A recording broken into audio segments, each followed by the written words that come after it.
Stroke മാനേജ്മെൻറ്റിൻ്റെ കാര്യത്തിൽ golden hour എന്ന് പറഞ്ഞൊരു അതിൻ്റെ ഒരു ഇമ്പോർട്ടൻസ് എത്രത്തോളം ഉണ്ട്? സ്ട്രോക്കിൻ്റെ ചികിത്സ, അതുപോലെ തന്നെ ആ സ്ട്രോക്കിൽ നിന്നുള്ള ഒരു മുക്തി, അത് ഏറ്റവും പ്രധാനം നമ്മൾ ചികിത്സ തുടങ്ങാൻ എത്രത്തോളം ലേറ്റ് ആവുന്നതനുസരിച്ച്.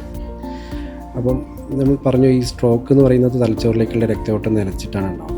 ഈ പറയുന്നതൊക്കെ ഇസ്കീമിക് സ്ട്രോക്ക് അല്ലെങ്കിൽ രക്തക്കൊണ്ട് ബ്ലോക്ക് ആയിട്ടുള്ള സ്ട്രോക്കിനെ പറ്റിയാണ് കേട്ടോ. അപ്പം ഈ തലച്ചോറിലെ കോശങ്ങൾക്ക് കുറച്ച് നേരം മാത്രമേ ഈ രക്തം അല്ലെങ്കിൽ ഓക്സിജൻ ഇല്ലാതെ പിടിച്ചു വെക്കാൻ പറ്റുള്ളൂ. ഒരു ടൈം ഗ്യാപ്പ് കഴിഞ്ഞാൽ പിന്നെ അത് പെർമനൻറ്റ് ഡാമേജ് സംഭവിക്കും.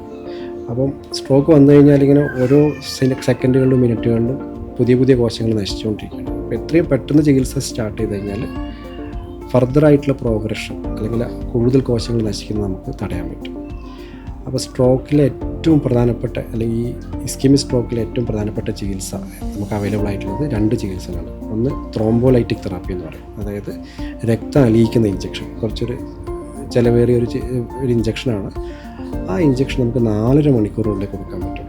അതായത് രാവിലെ 6 മണിക്ക് ഒരാൾക്ക് സ്ട്രോക്ക് വന്നു കഴിഞ്ഞാൽ 10 മണിക്കുള്ളിൽ ആ ഇഞ്ചക്ഷൻ കൊടുത്തിരിക്കണം.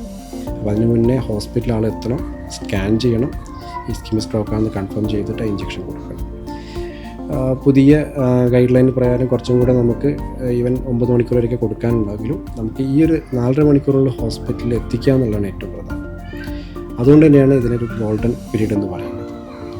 പിന്നെയുള്ളൊരു ചികിത്സ എന്ന് പറയുന്നത് നമ്മൾ ഹാർട്ടിൽ ആൻജിയോപ്ലാസ്റ്റി ചെയ്യുന്നത് പോലെ ബ്രെയിനിലും നമുക്ക് ത്രോംബെക്ടമി, മെക്കാനിക്കൽ ത്രോംബെക്ടമി എന്ന് പറഞ്ഞ ചികിത്സയുണ്ട്. ഇത് ഐഡിയലി 6 ഹവേഴ്സിനുള്ളിലെങ്കിലും ചെയ്യണമെന്നാണ്. പക്ഷേ ചില പേഷ്യൻസ് നമുക്ക് ഒരു 24 അവർ വരെയെങ്കിലും ചെയ്യാൻ പറ്റും. അപ്പോൾ അതുകൊണ്ട് ഈ ഒരു ടൈം പീരീഡ് ഏറ്റവും പ്രധാനപ്പെട്ട ആദ്യത്തെ 4.5 മണിക്കൂറിനുള്ളിൽ ഹോസ്പിറ്റലിൽ എത്തിക്കുക എന്നുള്ളതാണ് ഒരു സ്ട്രോക്ക് പേഷ്യൻറ്റിനെ കണ്ടു കഴിഞ്ഞാൽ നമ്മൾ ഏറ്റവും പെട്ടെന്ന് ചെയ്യേണ്ട കാര്യം. സർ, അതുപോലെ ഇപ്പം കറക്റ്റ് ടൈമിൽ ഇപ്പം ട്രീറ്റ്മെൻറ്റ് കൊടുത്തു കഴിഞ്ഞാൽ ഒരു പേഷ്യൻറ്റിന് ഫുൾ റിക്കവറി പോസിബിൾ ആണോ? അതിൻ്റെ ചാൻസസ് എത്രയാണ്? സ്ട്രോക്ക് എന്നുള്ള റിക്കവറി അത് പല കാരണങ്ങളെ അല്ലെങ്കിൽ പല ഘടകങ്ങളെ ഡിപ്പെൻഡ് ചെയ്തിട്ടാണ്. അതിൽ ഏറ്റവും പ്രധാനം എന്ന് പറയുന്നത് സ്ട്രോക്കിൻ്റെ സിവിയറിറ്റിയാണ്. അതായത് എത്ര കാഠിന്യം ഉണ്ട് എന്നുള്ളതാണ്. മേജർ സ്ട്രോക്ക് ആണെന്നുണ്ടെങ്കിൽ മൈനർ സ്ട്രോക്കിലെ അപേക്ഷിച്ച് റിക്കവറി അത്ര ഉണ്ടാവണമെന്നില്ല. രണ്ടാമത്തെ തലച്ചോറിൻ്റെ ഏതൊക്കെ ഭാഗങ്ങൾ എത്ര ശതമാനത്തോളം എഫക്റ്റഡ് ആയിട്ടുണ്ട് എന്നുള്ളത്. മൂന്നാമത്തത് പേഷ്യൻറ്റിൻ്റെ പ്രായം. യങ് ആൾക്കാരിൽ കുറച്ചും കൂടി റിക്കവറി കൂടുതലായിരിക്കും. അതുപോലെ തന്നെ മറ്റ് അസുഖങ്ങളുണ്ടോ എന്നുള്ളത്. ഇപ്പോൾ കിഡ്നി അസുഖങ്ങൾ, ലിവറിൻ്റെ അസുഖങ്ങൾ, ഷുഗർ, കൊളസ്ട്രോൾ, അങ്ങനെ പല അസുഖങ്ങളുള്ള ആൾക്കാർക്ക് ഈ അസുഖങ്ങളൊന്നും ഇല്ലാത്തൊരാളെ വെച്ചിട്ട് സ്ട്രോക്കിൻ്റെ റിക്കവറി അത്ര ഉണ്ടാവണമെന്നില്ല.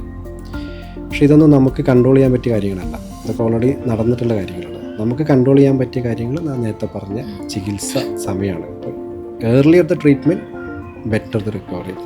നമ്മൾ ഡിലേ വരുന്നതനുസരിച്ച് റിക്കവറീൻ്റെ ചാൻസ് കുറഞ്ഞു വരും. എന്ന് വെച്ച് 100% റിക്കവറി ഇഷ്ടം പോലെ ആൾക്കാർക്ക് സ്ട്രോക്ക് വന്നതിന് ശേഷം ഉണ്ടാകുന്നുണ്ട്. വർഷങ്ങളോളം നോർമലായിട്ട് പഴയ പോലെ തന്നെ ജീവിക്കുന്ന കുറേ ആളുകൾ നമ്മൾ ഡേ ടു ഡേ ലൈഫിൽ കാണുന്നതാണ്. കംപ്ലീറ്റ് റിക്കവറി സ്റ്റിൽ പോസിബിളാണ്. അത് നടക്കാൻ പറ്റാത്തൊരു സംഭവമല്ല.